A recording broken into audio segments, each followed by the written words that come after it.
आगामी 5 जानेवारी रोजी होणाऱ्या महापालिका लोकशाही दिनाकरिता 22 डिसेंबरपूर्वी निवेदन सादर करण्याचं नागरिकांना आवाहन.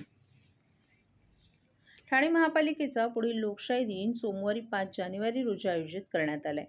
नागरिकांनी जानेवारी महिन्याच्या लोकशाही दिनाच्या 15 दिवस आधी म्हणजेच 22 डिसेंबरपूर्वी त्यांचे अर्ज, निवेदनं महापालिका भवन नागरी सुविधा केंद्र येथे 2 प्रतीत सादर करावेत. निवेदन दाखल करताना अर्जदारांना प्रत्येक निवेदनासोबत प्रपत्र 1 ब सादर करणं आवश्यक आहे. प्रपत्र 1 ब नागरी सुविधा केंद्र येथे उपलब्ध करून देण्यात आलं आहे.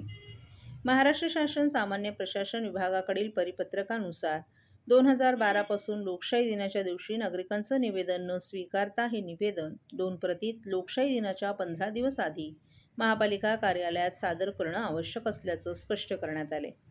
मुख्यालयातील या लोकशाही दिनामध्ये परिमंडळ लोकशाही दिनात ज्या नागरिकांनी आपली निवेदनं सादर केली आहेत, तसंच ज्या निवेदनांवर 1 महिन्यापर्यंत कोणतीही कार्यवाही झाली नाही, अशाच निवेदनांचा स्वीकार करण्यात येईल.